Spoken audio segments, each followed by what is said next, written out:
L'Église Habas Shalom est heureuse de partager avec vous cet enseignement pour votre édification. Nous vous souhaitons une bonne écoute. Amen. Nous allons pouvoir continuer le message. Merci au chantre, merci. Alléluia. Amen. Qui est dans la joie d'être présent ce soir. Amen. C'est bien, ceux qui sont là depuis les 3 jours, je vous encourage, je bénis vraiment le Seigneur pour votre présence. Il faut toujours aller jusqu'à la fin des choses, parce que la parole de Dieu dit la fin des choses vaut mieux que son commencement. Je sens qu'il y a des personnes qui sont déjà dans le cœur desquelles Dieu est en train de déjà travailler par rapport à ce thème que nous avons commencé à aborder. Amen. Amen. Amen. Si c'est ton cas, tu vas saluer un peu Jésus. Alléluia. Que Dieu te bénisse et qu'il achève ce qu'il a commencé en toi. Amen. Au sortir de ces 3 jours de cette veillée, ta vie de prière ne sera plus la même. Ta connexion avec Dieu sera différente. Ta relation avec lui sera renforcée au nom de Jésus. Et Dieu, tu le verras. Tu le verras dans ta vie. Alléluia. Notre thème de ces 3 jours de jeûne, c'est comment restaurer ma relation avec Dieu. Le premier jour, nous avons essayé de comprendre pourquoi nous devons être en relation avec Dieu. Nous avons essayé de réaliser comment nous pouvons comprendre quels sont les signes pour comprendre que nous ne sommes pas en relation avec lui. Nous avons réalisé qu'il est tout notre Dieu. Et il est impossible à qui que ce soit dans ce monde de pouvoir exister sans lui, de pouvoir y arriver sans lui. Il est la source de vie. Il est la source d'eau vive. C'est lui qui nous permet toute possibilité, car il est omnipotent. Et c'est grâce à lui que rien nous est impossible. Alléluia. Et c'est très important pour chacun de nous de pouvoir, au nom de Jésus, nous attacher de plus en plus à Dieu. Et de veiller à ce que notre relation avec lui se maintienne. Se maintienne. Alléluia. Et je disais, pour mieux illustrer l'importance de Dieu dans nos vies, je parlais du téléphone et de la prise d'électricité. Le téléphone peut avoir toute une beauté et toutes les options possibles. Si elle n'est pas connectée à la prise d'électricité, elle ne pourra ni faire WhatsApp, ni appeler, ni envoyer des messages, ni regarder quoi que ce soit, ni prendre des photos. Elle ne pourra rien faire. Et il est important que chaque personne réalise que sans Dieu, on n'est rien. On ne peut rien. On est capable de rien. Toutes les personnes qui essaient sans Dieu pensent qu'ils arrivent. Mais en fait, ils arrivent à rien. Alléluia. Et hier, nous avons essayé de voir tous les ennemis qui combattent notre relation avec Dieu. Satan et son armée ne veulent pas qu'on reste connecté à Dieu. Satan et son armée ne veulent pas qu'on soit attaché à lui. Alors il fera tout dans tous ces types de stratégies pour nous éloigner de Dieu, pour mettre Dieu au second plan dans nos vies. Des fois, mais ce n'est pas au second plan, mais c'est dans un plan quelque part là-bas. Et ça, c'est une grave erreur. Le péché nous éloigne de Dieu. Le confort nous éloigne de Dieu. Le bonheur nous éloigne de Dieu. La richesse nous éloigne de Dieu. La pauvreté nous éloigne de Dieu. Les persécutions éloignent certaines personnes de Dieu. Les occupations de ce temps qui volent du temps, les écrans, la télé, le téléphone, la tablette, l'internet, éloignent beaucoup de Dieu. Et plusieurs personnes y accordent beaucoup plus de temps qu'à Dieu. Et le diable, dans les derniers temps, ne va jamais attaquer les chrétiens de front comme il le faisait avant. Il les a tués au départ avec l'église primitive. Mais plus il les tuait, les gens se convertissaient et ils aimaient encore plus Dieu. Il a compris que j'arrête. Je vais fonctionner d'une manière un peu plus stratégique. Je vais les occuper. Je vais les distraire pour que beaucoup se déconnectent de Dieu. Et c'est ce qui réussit. Et ça, c'est très efficace. Car les chrétiens qui aimaient le Seigneur avant, qui avaient ce premier amour-là, qui avaient une connexion parfaite avec lui, sont maintenant ceux-là qui n'ont pas le temps pour Dieu. Parce que Satan leur a montré que Dieu n'est pas plus important. WhatsApp est important. La télé est importante. Ton péché est important. Ta réussite dans ce monde est importante. L'orgueil de la vie est important. Les choses de ce monde sont plus importantes. Donc il est dans une forme de distraction un esprit puissant d'égarement et d'assoupissement. Alléluia. Parce que tu entends cet enseignement-là, Satan est vaincu dans toutes ses stratégies dans ta vie. Au nom de Jésus. Il ne pourra pas atteindre ses objectifs avec toi. Alléluia. Au nom de Jésus. Dieu te permet de rester réveillé. Dieu te permet de ne point t'endormir. Dieu te permet de déjouer tous ses plans et ses stratégies contre ta vie. Au nom de Jésus. Parce que ce message-là ne quittera plus jamais ton cœur. Et à chaque fois que tu vas vouloir t'assoupir, ce message-là viendra te réveiller. Par la puissance du Saint-Esprit. Au nom de Jésus. Alléluia. Tu ne seras pas parmi ceux-là que le Seigneur retrouvera endormis lorsqu'il viendra dans toute sa gloire. Alléluia. Vous savez, le royaume de Dieu est forcé. Et ce sont les violents qui y accèdent. Alléluia. Et je t'encourage que Dieu te donne la force d'aller le chercher là où il se trouve. Alléluia. Aujourd'hui, nous allons voir comment restaurer notre relation avec Dieu. Comment restaurer notre relation avec Dieu. Notre verset de base, c'est 2 Chroniques 7, 13. 2 Chroniques 7 à partir du verset 13.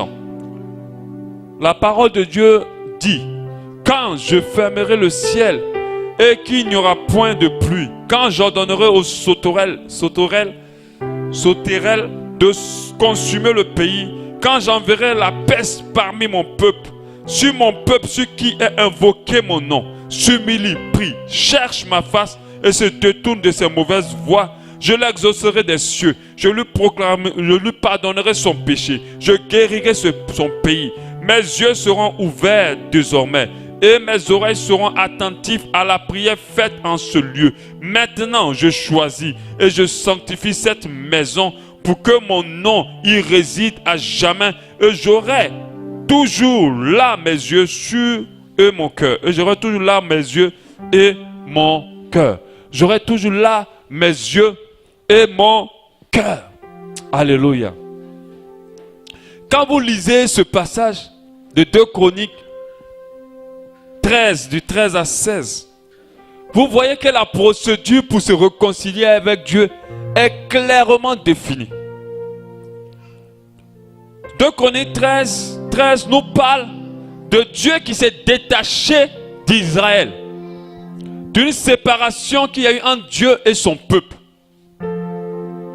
Et Dieu donne à son serviteur, je crois que c'est à Samuel qu'il parlait, Salomon plutôt, il dit à Samuel la procédure qu'il faut que son peuple suive pour pouvoir se reconnecter à lui. Quand j'ai lu ça, j'ai compris dans ce passage-là qu'il y avait une procédure que Dieu nous donnait pour pouvoir nous reconnecter à lui. Beaucoup sont déconnectés de Dieu. Beaucoup ont lâché sa main. Beaucoup se sont éloignés de lui. Beaucoup n'ont qu'un petit fil de connexion entre eux et Dieu qui est sur le point de se rompre.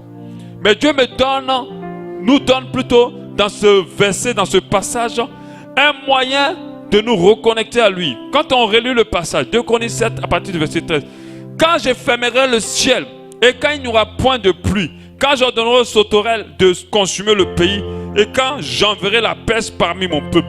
Il est en train de dire, quand je vais laisser toutes les malédictions atteindre celui qui s'est détaché de moi. Parce que lui et moi on a un problème, alors il est exposé, sa vie est exposée.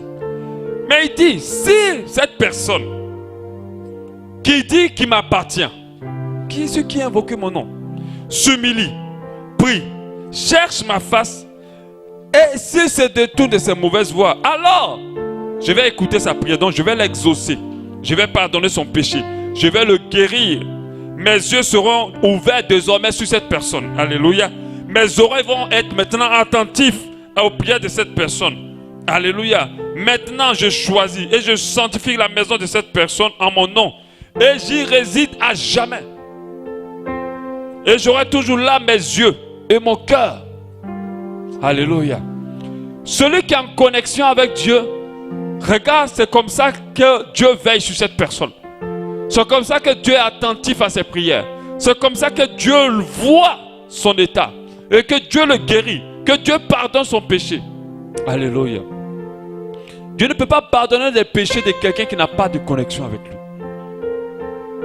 Et j'ai dit que la seule connexion avec Dieu possible, c'est au travers de Jésus-Christ de Nazareth. Sans lui, il n'y a pas de possibilité de connexion.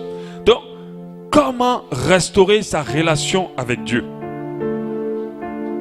Quand on voit la partie du verset 14, si mon peuple, ceux qui a invoqué mon nom, s'humilie. 1. Prie. 2. Cherche ma face. 3. S'il se détourne de ses mauvaises voies. 4. À partir de là maintenant, Dieu se reconnaît à cette personne. Dieu se reconnaît à ce peuple. On va pas commencer avec s'humilier. Alléluia. Tu veux te connecter à Dieu, tu dois comprendre que tu dois t'humilier. On a compris que parmi les ennemis de notre relation avec Dieu, il y avait l'orgueil. Mais comment l'orgueil se manifeste? Comment l'orgueil qui nous détache de Dieu se manifeste? Alléluia. S'humilier, c'est reconnaître qu'on s'est éloigné d'abord de Dieu. Parce qu'il y a des personnes qui se sentent toujours spirituelles. Parce qu'ils servent à l'église. Parce qu'ils chantent à l'église. Parce que même ils sont pasteurs. Parce qu'ils aident les gens. Donc pour eux, avec Dieu, ça va. Amen. Mais faites attention. Depuis que j'ai compris que Dieu peut se manifester dans la vie de quelqu'un sans y être, je travaille à ma vie spirituelle avec crainte et tremblement. Ne vous fiez pas au fait que Dieu vous utilise. Veillez à ce que vous soyez toujours connectés à lui. Parce qu'il dira à des personnes qui ont fait des miracles, qui ont délivré des gens, je ne vous ai point connu. Ils vont dire, mais Seigneur, en ton nom, on a guéri des malades, on a délivré des gens, on a converti des personnes. Il va dire, loin de moi, ouvrier d'iniquité, je ne vous ai point connu. Mais ces personnes manifestaient la puissance de Dieu. Mais Dieu n'était pas avec eux. Quel? Alléluia. Donc faites attention, ne vous fiez pas à ce que vous faites pour Dieu. Fiez-vous à votre relation avec lui. Fiez-vous à la santé, à votre état par rapport à Dieu. Donc, l'humilité doit t'amener d'abord à reconnaître que tu t'es éloigné. Deux fois qu'on fait les appels à l'église, on dit, levez-vous pour vous qui avez la vie spirituelle un peu morte. Un pasteur ou un chanteur ou quelqu'un d'autre va rester assis pendant que sa vie spirituelle est totalement finie. Il n'y a plus d'huile. Si tu ne reconnais pas, comment Dieu peut reconstituer la relation? Il ne peut pas. Donc l'humilité doit t'amener à reconnaître que tu t'es éloigné de lui. L'humilité doit t'amener à reconnaître que tu n'es rien sans Dieu. Alléluia. Dieu n'a pas besoin de... Dieu ne cherche pas une connexion avec des gens qui sont suffisants. Dieu ne cherche pas une connexion avec des gens qui courent derrière d'autres choses mais qui ne font pas de lui la priorité de leur vie. Parce que si tu n'as pas besoin de Dieu, tu n'as pas perdre ton temps avec lui. Lui ne va pas te poursuivre. Dieu ne poursuit personne. Amen. Tu dois reconnaître par humilité que tu n'es rien sans Dieu. Nous respirons par la grâce de Dieu. Tout ce qui permet à tes poumons et à ton cœur, à ton sang de circuler, c'est la grâce de Dieu. Il suffit seulement qu'il ôte sa grâce. Tu meurs à l'instant même. Et pour te reconnecter à Dieu, il faut avoir l'humilité de dire tu n'es rien sans lui. Alléluia. Est-ce que vous savez qu'il y a des personnes qui pensent que Dieu a plus besoin d'eux que eux de Dieu? Parce qu'ils regardent à ce que Dieu fait au travers d'eux. Mais faites attention. Alléluia. Dieu fait grâce aux humbles et il résiste aux orgueilleux. Reconnaître aussi qu'on est rebelle. Il faut que l'humilité nous amène à reconnaître qu'on est rebelle. Il faut que l'humilité nous amène que c'est de notre faute, sinon il y a une déconnexion entre nous et Dieu. Parce qu'il y a des personnes qui en veulent en Dieu. Il y a des personnes qui sont en colère contre Dieu. Il y a des personnes qui disent que c'est de la faute de Dieu. Il aurait dû me donner ça, je ne l'aurais pas laissé. Mais non, c'est faux. Il faut reconnaître que si on n'est pas proche de Dieu, c'est de notre faute. L'humilité doit nous amener à confesser nos péchés, à confesser nos iniquités. L'humilité doit nous amener à nous repentir. Alléluia. Ça doit nous amener à nous repentir. À dire Seigneur, j'ai péché. J'ai fait ci, j'ai fait ça. C'est pour cela que je me suis détaché de toi. C'est pour cela que tu t'es éloigné de toi, de moi plutôt. Je reconnais que je n'ai pas assez pris du temps pour toi. Je reconnais que j'ai plus mon temps à m'investir dans les choses de ce monde. L'orgueil de la vie. L'orgueil de la vie. Je reconnais que j'ai fait ça, si, ça. Ça, c'est l'humilité. Parce qu'on dit, si mon peuple, celui qui a invoqué mon nom, s'humilie. Quand on parle d'humilité, il n'y a pas une question de chercher à savoir où tu as eu tort. Non. On prend toute la faute sur nous. Et puis on dit, Seigneur, je reconnais, aide-moi. Alléluia. Aide-moi, c'est de ma faute. On se repent. Je demande pardon. Parce qu'il y a d'autres qui disent, Seigneur, c'est toi-même qui as mis la personne devant moi. C'est pour ça que je suis tombé. Ce n'était pas de ma faute. Non, il faut t'humilier. La parole de Dieu nous dit en Romains 12, 16. Ayez les mêmes sentiments les uns envers les autres. N'aspirez pas à ce qui est élevé, mais laissez-vous attirer par ce qui est humble. Ne soyez pas sages à vos propres yeux. La partie qui m'intéresse, c'est ne soyez pas sages à vos propres yeux. Vous savez, pour favoriser notre relation avec Dieu, c'est l'humilité. C'est l'humilité, c'est l'humilité, c'est l'humilité. Quelqu'un qui est rempli de lui-même ne peut pas avoir une bonne relation avec Dieu. C'est l'humilité. Quand on va se retrouver au ciel, il y a une seule position pour se tenir face à Dieu. C'est face contre terre, couché sur le ventre.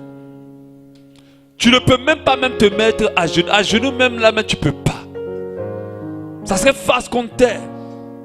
Tellement il est grand, tellement il est glorieux. Tellement tu n'es rien, il est tout. Amen. Quand tu le verras seulement, tu vas juste plonger par terre. Mais aujourd'hui, Dieu est comme l'ami de certaines personnes, c'est-à-dire à leur niveau. C'est Jésus notre ami. Mais Dieu c'est notre Père, il est au-dessus de tout. Alléluia. Ne soyez pas sages à vos propres yeux. Psaume 138, 6. L'Éternel est élevé. Il voit les humbles. Il reconnaît de loin les orgueilleux. L'Éternel est élevé. Il voit les humbles. Il reconnaît de loin les orgueilleux. La parole de Dieu nous dit aussi en Proverbe 15, 33. La crainte de l'Éternel enseigne la sagesse. L'humilité précède la gloire. Proverbe 22, 4. Le fruit de l'humilité, de la crainte de l'Éternel, c'est la richesse, la gloire et la vie. La parole de Dieu nous parle d'une parabole. La parabole du publicain et du pharisien. Deux hommes sont allés prier. Pendant que l'autre est en train de rappeler à Dieu comment il est un bon croyant, l'autre même n'ose même pas lever les yeux vers Dieu. Et dit, Seigneur, je ne suis même pas digne de te parler. Il y a des personnes, quand tu les vois prier dans la présence de Dieu, on a l'impression qu'ils viennent accorder à Dieu une faveur. Mais comment ta relation avec Dieu peut être favorable? Quand tu es dans la présence de Dieu, tu dois comprendre que c'est lui le roi. C'est à lui toute la gloire. C'est lui le plus grand. Et tu dois avoir une posture ou bien une réaction, une attitude, un état de cœur qui te positionne en tant qu'humble devant lui. Mais ce n'est pas le cas. Aujourd'hui, nos sociétés sont tellement modernisées que quand tu vois mettre des gens prier Dieu, mais tu les demandes, tu te demandes, mais c'est quel Dieu ils sont en train de prier dans cet endroit-là? Quand tu vois les gens parler à Dieu, tu te dis, attends, c'est à quel Dieu il est en train de parler? Est-ce que tu peux même parler devant un président comme ça? Mais le président est qui devant Dieu? C'est un moustique. Amen. Donc il faut rester dans l'humilité. La parabole du publicain et du pharisien, Luc 18, 10. Deux hommes montèrent au temple pour prier. L'un était pharisien et l'autre était publicain. Le pharisien debout priait ainsi en lui-même. Ô Dieu, je te rends grâce de ce que je ne suis pas comme le reste des hommes qui sont ravisseurs, injustes, adultères ou même comme ce publicain. Je jeûne 2 fois la semaine. Je donne la dîme de tous mes revenus. Et le publicain se tenant à distance n'osait même pas lever les yeux au ciel. Mais il se frappait la poitrine en disant, ô Dieu, sois apaisé envers moi qui suis un pécheur. Je vous le dis, celui-ci descendit dans sa maison justifié plutôt que l'autre. Car quiconque s'élève sera abaissé. Et celui qui s'abaisse sera élevé. Et beaucoup, quand ils se mettent dans la présence de Dieu, quand ils prient, ils ont l'impression d'être bons chrétiens. Même s'ils ne disent pas de leur bouche, ils ont l'impression d'être meilleurs que les autres. Faites très attention. Peu importe ton niveau de sanctification, tu es impur pour Dieu. Peu importe ton niveau de grandeur, tu n'atteins même pas le niveau de l'orteil de Dieu. Et si tu ne le réalises pas, tu ne peux pas avoir une relation fluide avec lui. Amen. Dieu rabaissera tout ce qui essaie de s'élever. Donc il faut qu'on soit dans l'humilité, qu'on reconnaisse. Quand tu es devant lui, tu peux faire l'orgueil devant les gens, mais devant Dieu, ne fais pas d'orgueil. Sois humble. Seigneur, je suis qui? Je suis rien. Il faut apprendre des fois dans la prière à dire, Seigneur, je ne suis rien. Je ne peux rien sans toi. Tu es tout pour moi. Je ne suis pas parfait, je suis tellement imparfait. Papa, j'ai fait 30 jours de jeûne, je sais que tu mérites plus. Papa, je veux te donner une offrande de 5 millions, mais je sais que ce n'est rien pour toi. Il faut montrer à Dieu qu'il est grand. Et il faut que ton cœur réalise que Dieu est grand. Si tu veux avoir une bonne relation avec lui. Parce que si tu viens être l'égal de Dieu, ça ne peut pas passer. Si tu essaies d'approcher même Dieu, ça ne peut pas passer. La chute de Satan a commencé par là. Alléluia. Et beaucoup prennent la gloire de Dieu. La parole de Dieu dit de rendre à Dieu la gloire.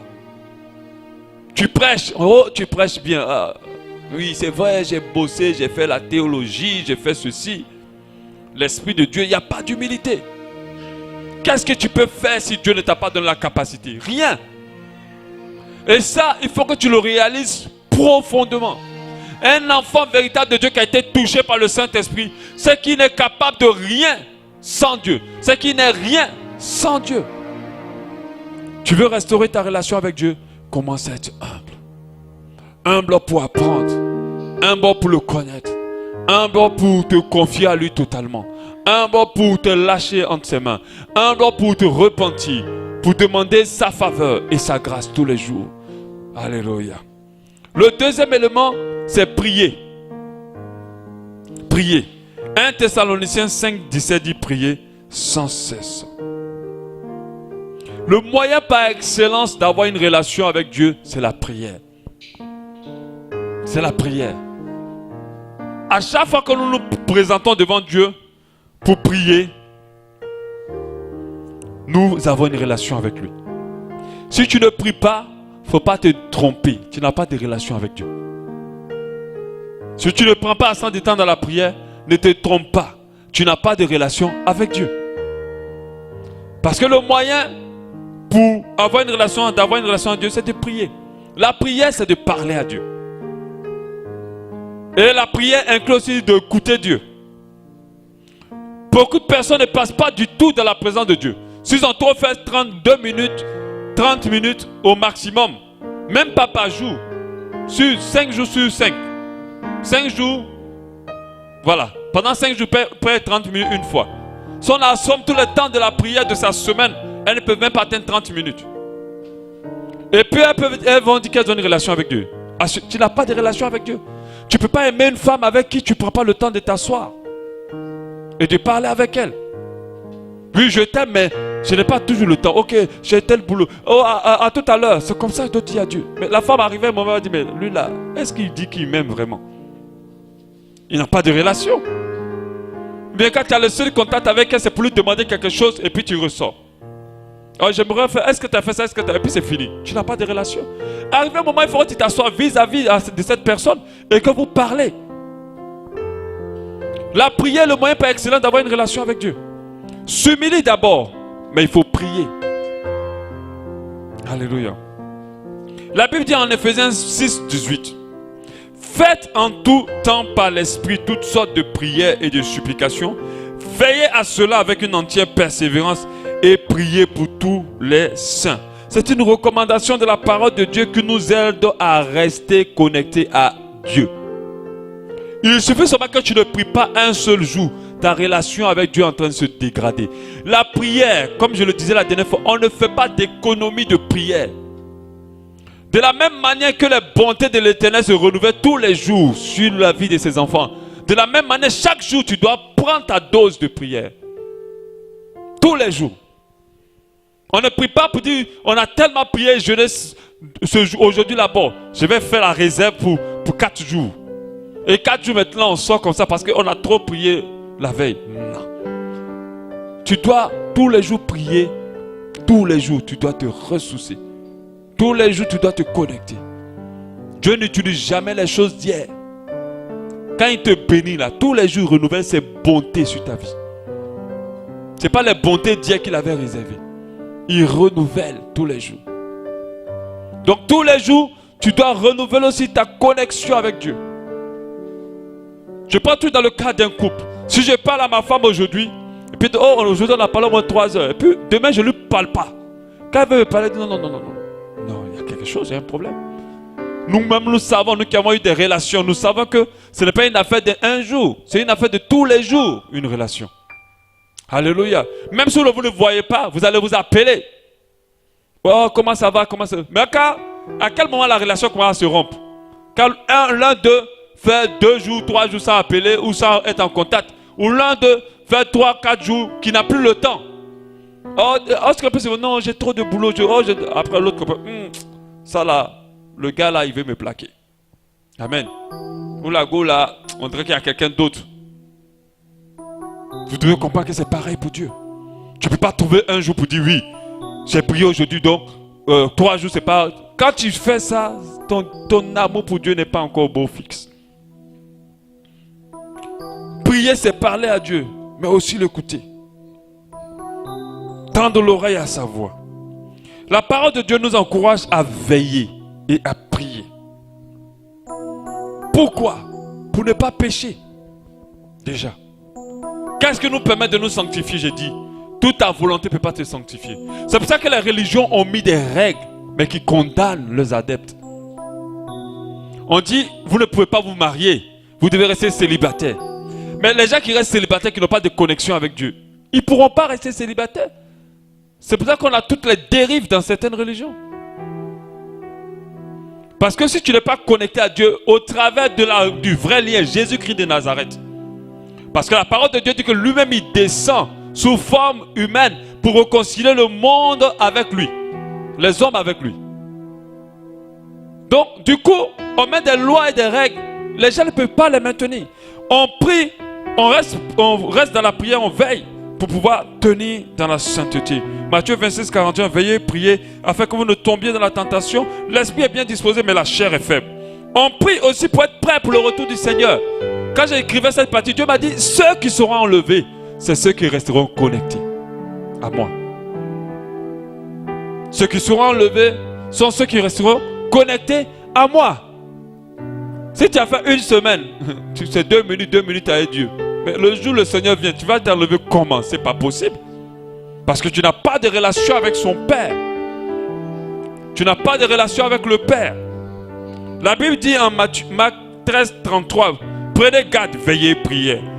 Priez, car nous ne savons quand ce temps viendra, c'est le temps de l'enlèvement, le retour du Seigneur. Alléluia. Restaurer sa relation avec Dieu après s'être humilié, c'est de prier. Alléluia. Et le troisième, chercher ma face. Chercher la face de Dieu. Alléluia.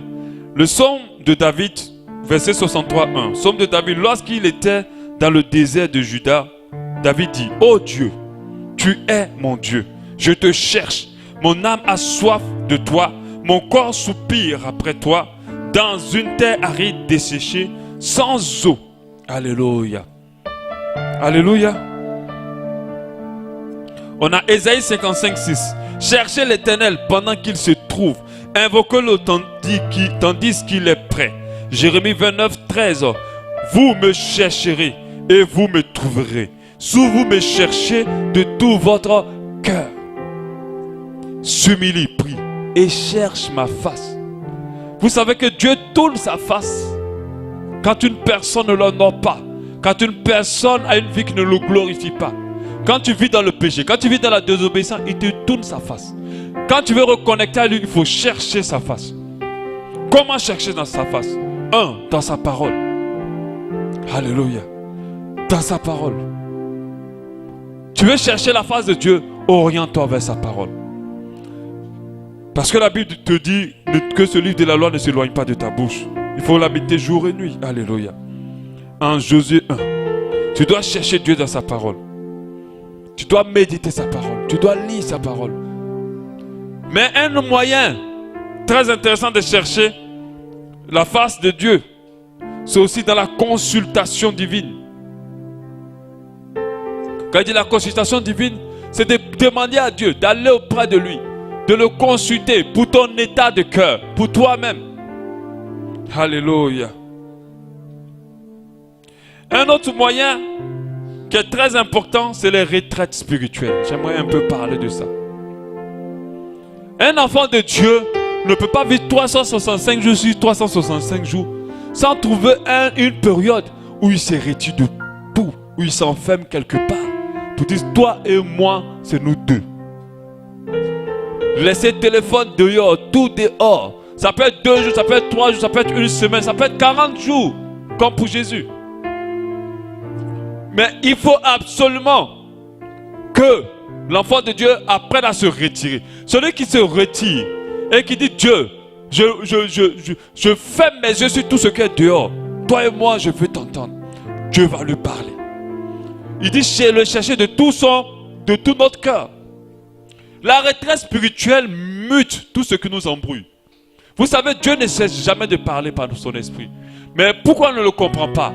C'est parce qu'il y a trop de choses autour de nous. Donc il est très important pour nous à un moment de notre vie spirituelle de dire, je fais un break. Je me retire avec Dieu. Même dans un couple, quand je reviens, le couple c'est bien, vous pouvez faire plein de choses, mais à des moments, il faut prendre du temps à deux. On le conseille à tous les couples. Enlever les enfants, enlever les soucis. D'autres voyagent, d'autres s'enferment dans leur chambre, mais ils prennent du temps à deux. Ce temps à deux leur permet de mettre tout à plat et de mieux se comprendre. Parce que tu vas penser que tu es avec Dieu ou que Dieu est avec toi pendant qu'il n'est plus avec toi. Quand tu vas rentrer dans la retraite, c'est là que tu vas te rendre compte qu'en fait il n'était plus là. Il est très important de faire un temps de check-in personnel. La retraite, ce n'est pas pour aller prier jusqu'à pour que Dieu intervienne pour nos problèmes. Parce que les gens quand on dit prière, ils voient déjà toute leur liste de problèmes qui vont être réglés dans la prière. La retraite, c'est pour aller dire à Dieu, voici mon cœur. Qu'est-ce qu'il y a dedans qui ne te plaît pas? Seigneur, voici ma vie et mes biens. Qu'est-ce que tu veux que j'en fasse? Parce que ce n'est pas toi qui te donne le souffle de vie. C'est lui qui te donne. Mais quand il te donne, Dieu c'est un investisseur. Alléluia. C'est un investisseur. Tout ce qu'il fait, il y a un but derrière. Si tu te permets tous les jours, tu te lèves tous les matins, réveille-toi. Même si tu as mis ton réveil ne peut pas te réveiller. Quelqu'un a dit, va mettre un réveil dans une morgue, tu vas comprendre que le réveil ne réveille pas les gens. Amen. Mais c'est lui qui vient tous les matins qui te réveille. Mais quand il te réveille, il a investi. Il veut que ta vie serve à quelque chose. Mais l'homme prend la vie que Dieu lui donne tous les jours pour courir ici, pour courir là, pour aller ici. Sans réaliser qu'en fait, quelqu'un a investi. Et la personne va demander des comptes à la fin. Alléluia. Il est important. Chercher la face de Dieu, c'est la retraite. Aussi. Il faut se retirer de tout. Il faut se retirer de tout ce qu'on fait. Il faut aller devant sa face. Il faut muter tout ce qui peut nous embrouiller. Et puis être devant lui pour dire, Seigneur, parle-moi. Dis-moi ce qui ne va pas. Les serviteurs de Dieu qui ont des ministères glorieux, c'est ceux-là qui apprennent à faire des breaks constamment dans la ligne. Les chrétiens qui ont une marche chrétienne authentique et véritable, stable, ce sont des chrétiens qui apprennent à faire des breaks. Je n'ai pas dit de faire un jeûne et puis tu es dans tout Libreville. Mais tu fais un break, même si c'est une seule journée. Quand c'est un férié, tu dis, ok, aujourd'hui je ne sors pas. Tu dis, pardonnez, ne tapez pas ma porte. Tu restes dans toi et ton Dieu et la Bible. Plus rien. Je t'assure, tu vas te rendre compte qu'il y a plein de choses dans ton cœur que tu ne voyais pas. À chaque fois que je rentre en retraite, je suis étonné de mon état. Pendant que quand on me voit, on va dire, oh, lui là, il a un niveau spirituel très élevé. Même malgré mon niveau spirituel, qui est peut-être moyen, mais quand tu rentres dans la présence, tu vois même qu'il est encore plus bas. Tellement la sainteté de Dieu est trop puissante. Le niveau que Dieu veut là, c'est trop élevé. Si tu penses que tu as déjà un bon niveau, tu es en train de te mentir, le diable te ment. Quand tu rentres dans ta présence, dans sa présence, tu vas réaliser que waouh, j'ai encore du chemin. Alléluia. J'encourage vraiment tous ceux qui sont ici, surtout ceux qui sentent qu'ils se sont détachés de Dieu. Je vous t'encourage. Trouve un jour, même 2 jours, tu t'enfermes quelque part. Même tu peux aller chez quelqu'un, éloigne-toi là-bas. Et puis tu dis, Dieu, je suis devant toi.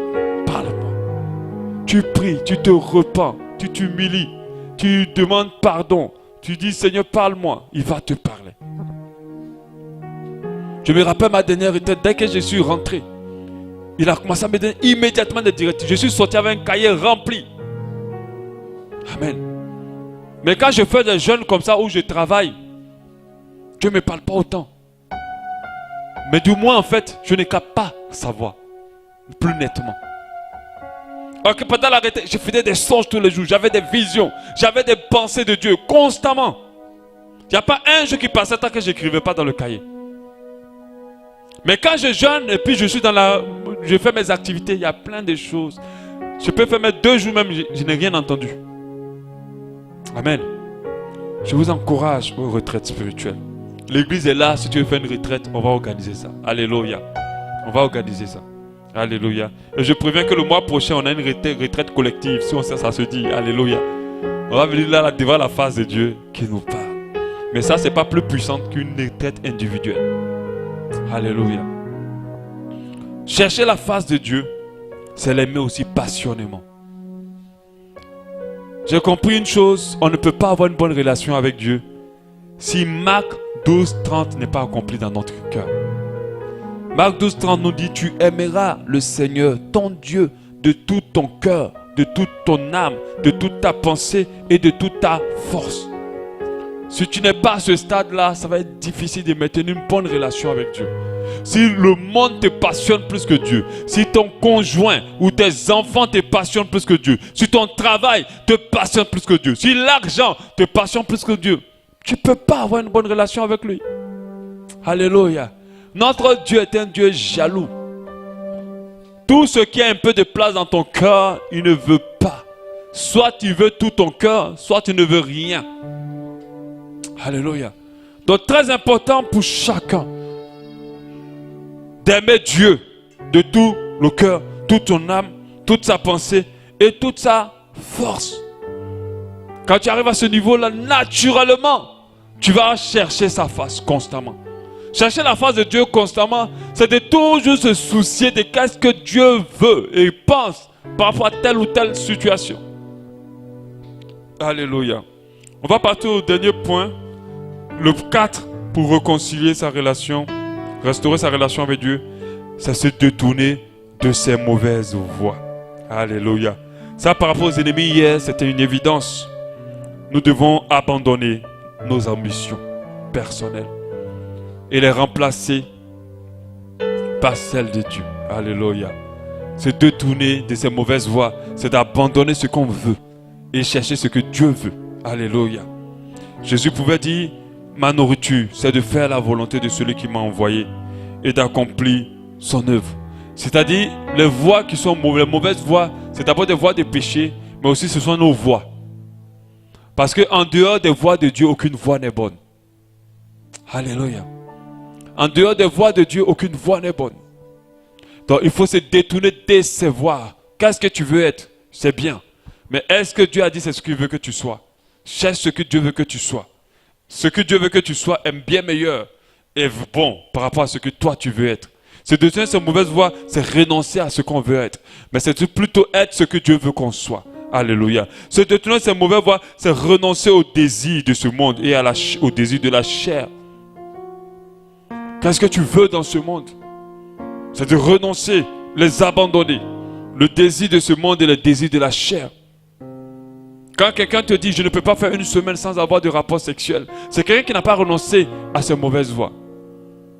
Quand quelqu'un est dans le vol, mensonge, quand quelqu'un est dans le détournement, quand quelqu'un est dans le faux, c'est quelqu'un qui ne sait pas détourner ses mauvaises voies.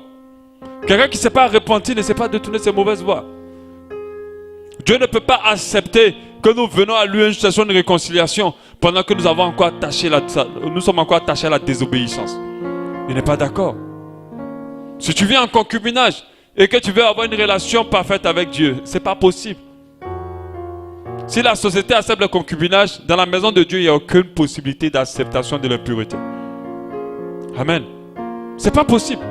Tu peux expliquer comme tu veux, mais tu ne peux pas avoir de relation avec Dieu. On va dire que c'est extrême, mais c'est comme ça Dieu est. Sa sainteté, elle n'est pas approximative. Elle est totale. Amen. Elle est totale. La pureté de Dieu n'a pas une graine de saleté. Et il n'y a pas une possibilité d'accepter quoi que ce soit. Peu importe que ça soit depuis le lycée, on est ensemble. Hein? Dieu doit comprendre.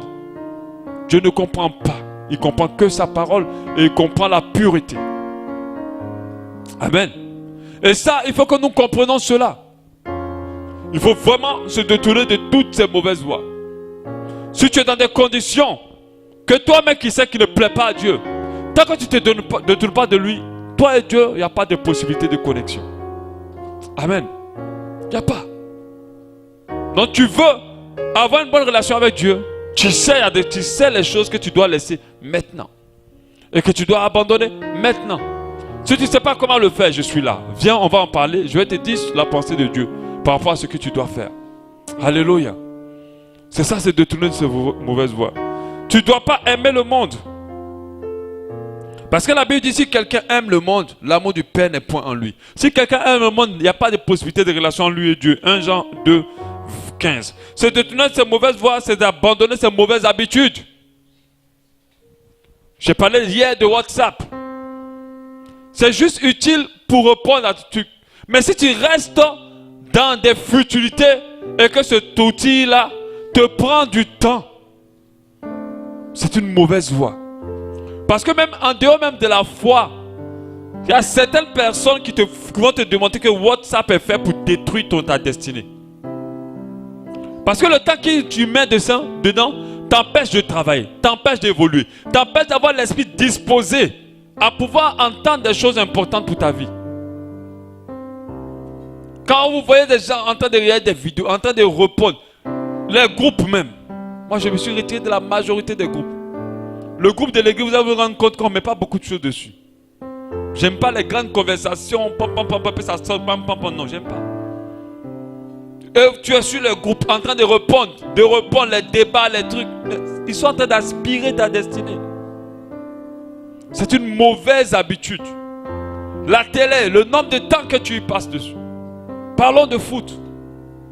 Aujourd'hui, les enfants de Dieu trouvent des raisons de justifier le fait de s'asseoir devant ces sports-là et de dire il n'y a pas de problème. Mais il faut qu'on vous parle. Vous savez qu'est-ce qui vous connecte à ça? C'est l'ennemi. Parce que un match de football fait 90 minutes. 90 minutes à ne rien faire. Avoir des gens en train de taper dans un ballon, taper dans un ballon, taper dans un ballon, jusqu'à 100 buts. En train d'aller fouiller sur internet, quelle est la couleur de cheveux de Messi maintenant aujourd'hui. Qu'est-ce qu'il a fait? Sans orientation. Les telenovelas. Je vous dis, c'est toujours la même histoire. Venez, je vais vous expliquer. Quand ça commence, dites, venez, je vais vous dire comment ça va se terminer. Là, vous arrêtez de regarder. Parce qu'il n'y a rien dedans. On est en train de prendre pour abrutir les gens. Et surtout, ce qui est plus grave, les éloigner de Dieu. Et je le dis, je le redis. Aujourd'hui encore, je ne sais pas si je dois ouvrir une association contre Canal en Afrique. Quand je marchais encore, j'étais avec Alain, je voyais plein encore d'antennes sur des maisons, vraiment. Ce n'était même pas des maisons, des bidonvilles. Mais tu voyais les antennes dessus. Et quand tu vas regarder, tu vas voir qu'ils payent même la formule de 40 000. Et j'en avais plein comme ça aussi, sur les maisons. Je dis, waouh! Mais le diable est en train d'abrutir des gens. Et en même temps, en bas, il est en train de vider toute l'huile qu'ils ont reçue du Seigneur. Faites attention. Ne laissez pas l'ennemi vous mener dans ces mauvaises voies. Ça, ce sont des mauvaises voies. Parce que pour ta réalisation, tu ne peux pas perdre du temps inutilement dans ce qui ne t'apporte pas. Ok, vous avez joué le match, tel a gagné. Ça t'apporte quoi? Rien. Tous les millions qui bouffent là, il n'y a même pas 5 francs qui tombent sur toi. Rien. Est-ce que vous savez que le football a divisé des couples? Est-ce que vous savez que le football a détruit des familles? Est-ce que vous savez que le football a tué des gens? Le jour où le Cameroun allait nous gagner en Côte d'Ivoire là-bas, les gens sont morts. D'autres ont fait des crises cardiaques. Il y a un monsieur qui s'était suicidé. Parce qu'ils pensent que c'est juste un simple jeu. Mais derrière ça, il y a un démon qui travaille. Faites attention, tu n'as pas besoin du football. Tu as besoin de Jésus.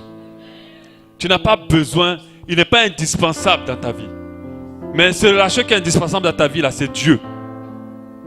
Sans le football, là, tu peux vivre. Mais sans Dieu, tu ne peux pas vivre. Et ça, si tu ne le réalises pas, tu ne vas pas t'en sortir. Sans télénovelas, même si tu as coupé l'histoire, ce n'est pas grave. Je te dis, je peux venir te dire la suite. Dis-moi seulement le titre du film. Je vais te dire comment ça va se terminer. C'est pas grave. Et ça, c'est ça la mauvaise voie. Parce que quand Dieu vient, il est sur son trône de grâce. Il t'observe. Et quand il t'observe, Dieu nous regarde. Hein? Même quand tu as la douche ou aux toilettes, il te voit. Quand il t'observe, et puis il voit que tu t'assois comme ça, les yeux braqués, sur la tête, tu braqué. Il dit, ah! Mais le matin, là, il n'a même pas pris 2 minutes avec moi. Il dit, bon, c'est pas grave, peut-être aujourd'hui seulement. Mais ce n'est pas aujourd'hui seulement. Tous les jours. Il y a un problème. Comment tu peux te réconcilier avec lui? Même ta propre femme. Quand tu prends du temps devant la télé et que tu n'as pas le temps de parler avec elle. Mais comment tu penses qu'elle peut se sentir? Elle va se sentir bafouée, elle va se sentir méprisée. Elle va se sentir inutile, elle va sentir qu'elle n'a pas de valeur. Alléluia. Elle ne sentira pas d'attention. Je vous dis, des enfants de Dieu ont ce problème-là aujourd'hui et c'est de mauvaise voie. Les mauvaises voies sont les péchés. Les mauvaises voies sont des désobéissances. On doit se détourner de cela si on veut avoir une bonne relation avec Dieu. Si tu es dans une position de péché, je t'en prie, abandonne. Si tu veux avoir une bonne relation avec Dieu. Alléluia. S'humilie, prie. Cherche ma face et abandonne ces mauvaises voies. S'humilie, prie. Cherche ma face et abandonne ces mauvaises voies. C'est à ce moment, c'est seulement dans ces conditions-là qu'on peut avoir une connexion optimale avec Dieu. Et après cela, nous devons rester dedans. Les mauvaises voies, il y a de l'idolâtrie. Nous n'avons besoin de rien pour prier Dieu. Nous n'avons besoin de rien pour être en connexion avec lui. Nous ne devons pas aimer quoi que ce soit plus que lui. Sinon, on est dans l'idolâtrie. Alléluia. On va prier. Alléluia. Donc tout à l'heure. L'église Abba Shalom remercie le Seigneur pour cet enseignement qui perfectionnera votre foi. Pour plus de renseignements sur notre assemblée, veuillez nous joindre au plus 241 07 93 10 00 ou faites un tour sur notre site internet www.abbashalom.org ou encore visitez notre page Facebook.